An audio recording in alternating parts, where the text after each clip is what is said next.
This season, we are really fortunate to have an exhibit work by one of Cuba's most celebrated artists, Rubio. Eric's work is extraordinary on a number of levels. He defines much of what he does as capturing likenesses, portraits of individuals, and without question, this exhibit has not only captured portraits in an extraordinary way, but they have gone far beyond the confines of North Carolina Central University. We've had a lot of exhibits, but I don't believe we've had any exhibits that have drawn as large a crowd, a larger group of visitors than this exhibit has done. And we're really tickled, actually excited to have in our presence the artist himself. And before I go any further, I want to introduce an extraordinary colleague who's going to bring some questions and hopefully some answers for Eric. And I present to you Dr. Cristina Cabral. Welcome, Eric. It is a pleasure to have you with us. What is this beautiful show? The work you are presenting, Eric, starts with a series of orishas, the deities of the Yoruba pantheon, that were recreated here in the Americas. Empieza con una serie de orillas, ¿no? De las deidades Yoruba, del panteón Yoruba, que fueron recreadas aquí en las Américas. Especially, I would like us to stop here in front of the orisha Yemansha. De la orilla Yemansha. Tengo una pregunta. I have a question.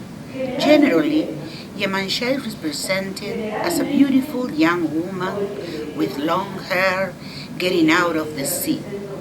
Why do you represent her this way, like a very different Yemansha?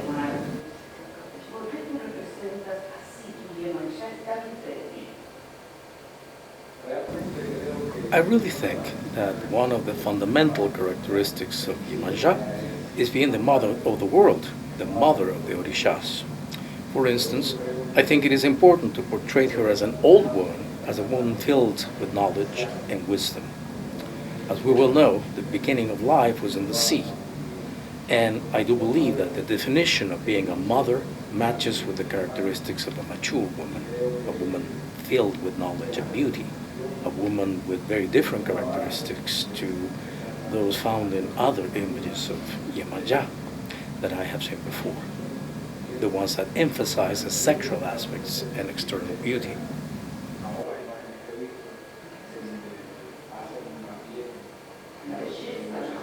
Most of the images of Yemansha in my country is portrayed as a white woman when everybody knows that Yemansha cannot be white. Eric, what inspired this portrayal of Frederick Douglass? Why is it important in your creation? Es importante la obra de Frederick Douglass. The work of Frederick Douglass is important because I believe that all of us in the diaspora should have knowledge of all the different leaders and father figures that we have had, like Chaka Zulu, Muhammad Ali, and many more that have been represented in my works. To that end, because they have contributed a lot to my work and to my way of thinking, and I think it is important to acknowledge them, to revere them, and offer them to the viewers. Con esa finalidad, porque han aportado mucho a mi obra y a mi manera de pensar. Y creo que es importante reverenciarlos de alguna manera, homenajearlos. They are like universal heroes. They stop being North Americans and go on to be the patrimony of the Afro diaspora or even humanity. Yes.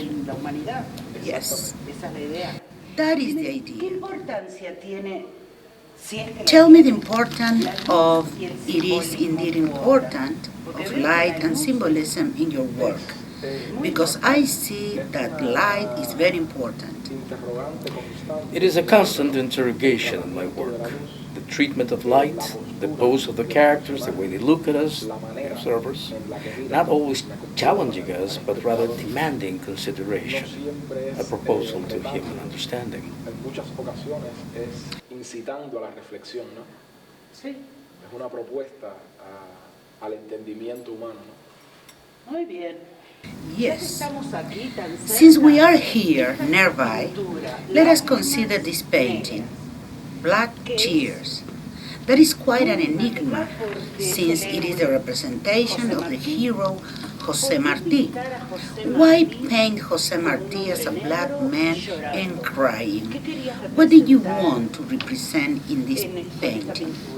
José Martí is a hero, and a very dear one to Cubans. I think he is the Cuban who has most sincerely become involved in with the black race, and that has become a universal icon. His evolutionist thinking belonged very much to the avant-garde, and I feel honored to be able to represent José Martí as a black character, a character who suffers, seeing how his thinking is manipulated, how the essence of his ideas is transformed, deformed at will. Todo un honor, ¿no? Representar a la figura de José Martí como un personaje negro, ¿no?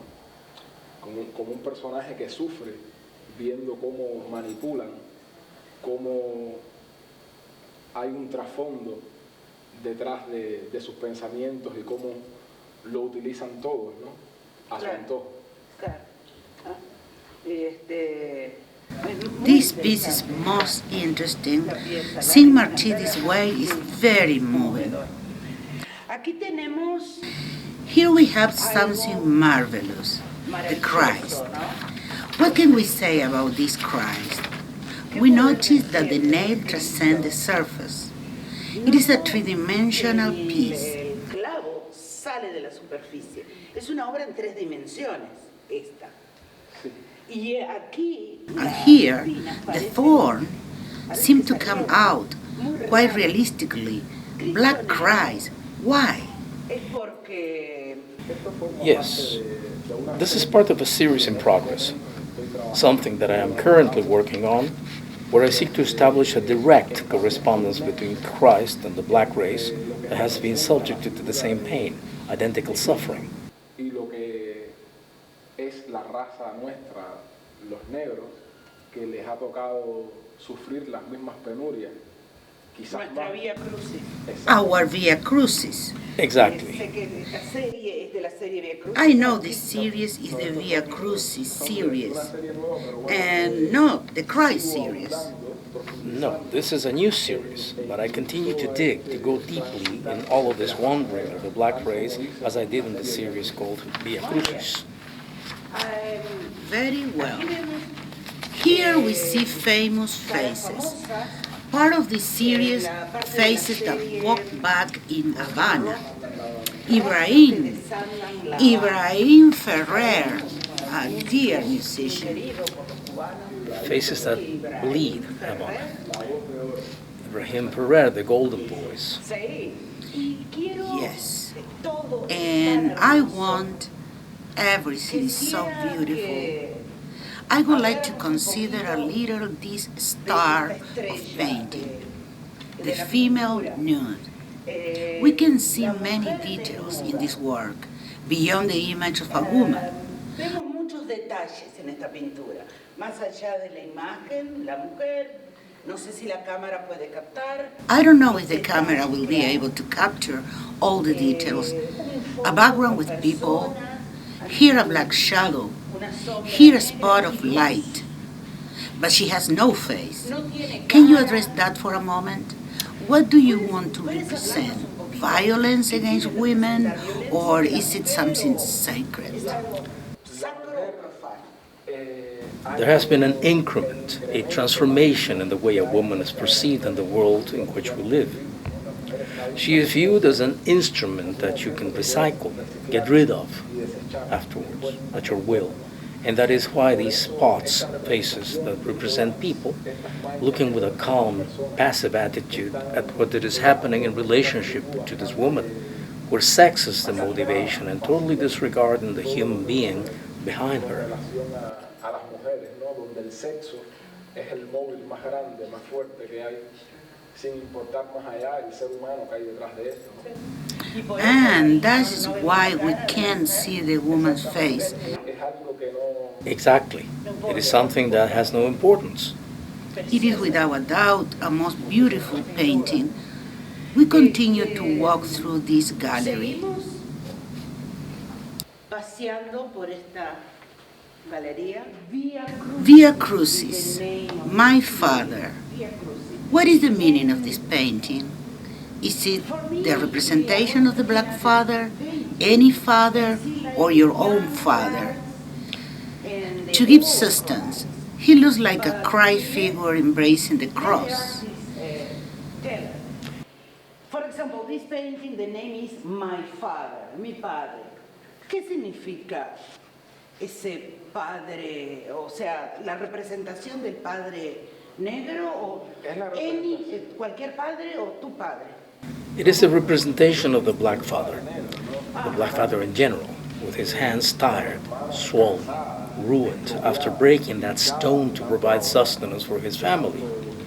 He is a Christ. All humans are Christ within themselves. Sustento a su familia, ¿no? Parece un Cristo abrazado a una... Lo es un Cristo. Todo humano es Cristo en sí mismo, ¿no? Sí. Es una manera... It is a metaphoric, poetic manner to refer to that question. Como es el caso de las redes de ser. Yes, censorship. How interesting. As it is the case with the faith of desire, where I represent this young man carrying this cross that symbolizes censorship, the censorship of white society on these black men at a very early age. How interesting. I couldn't figure out that angle.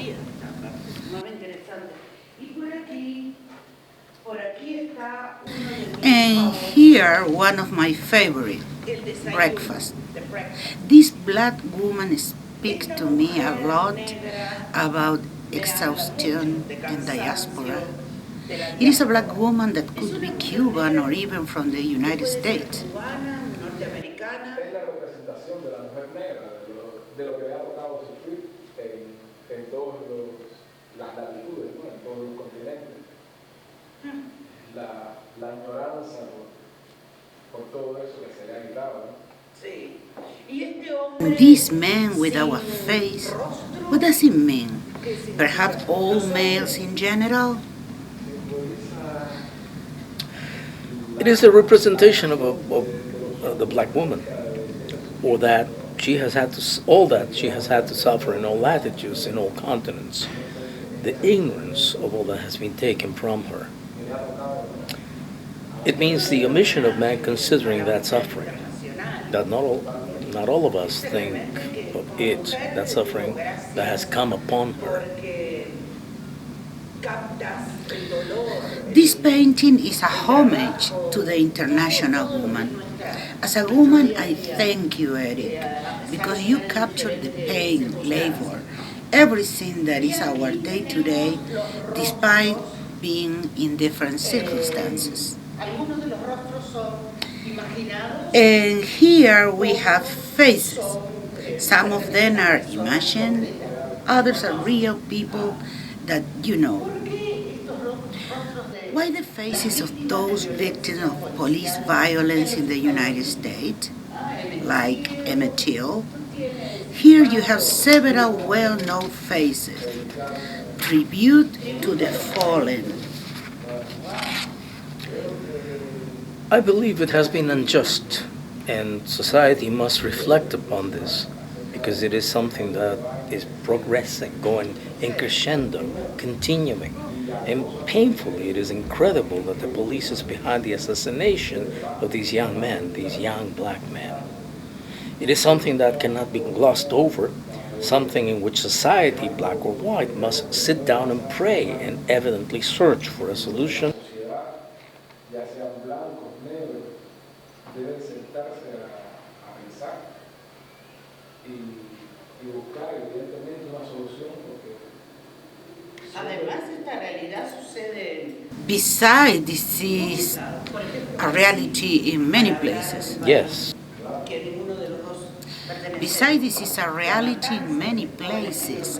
Brazil, for example, to consider a country foreign to both of us. The massive killing of black young men in Brazil is famous, just as though that occurred in the United States.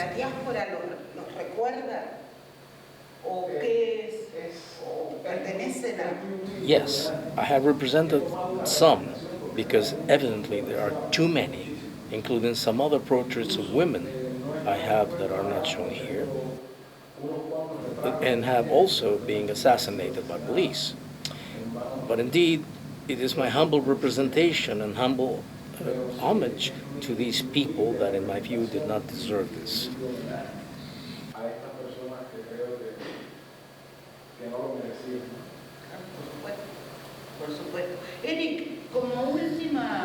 One last question, Eric. What is your favorite work in this show of wonderful paintings? Can you single out one as your favorite?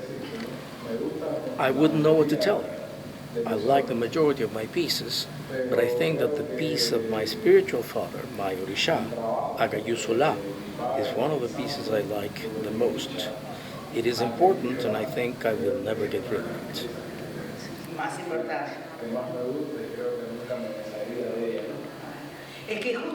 It so happened that it is a piece we have on the other side. Talk about important piece is in the other at the entrance of the museum is Eric's favorite piece.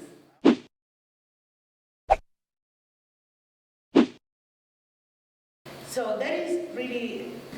That is wonderful indeed. Thank you. Thank you for what you are giving to the diaspora, because this will rest in the immortal pantheon of the art and the Orishas. Thank you for visiting us. No, you are very welcome. Thank you to the museum director and to all the people that is working here from the mass comm department, the students, everything is really, we appreciate your help. To Cressy particularly, that is in charge of Eric. Thank you all of you, and Eric say that is offering to the Afro community from the Afro Latino community to all of us as a way of brotherhood and sisterhood.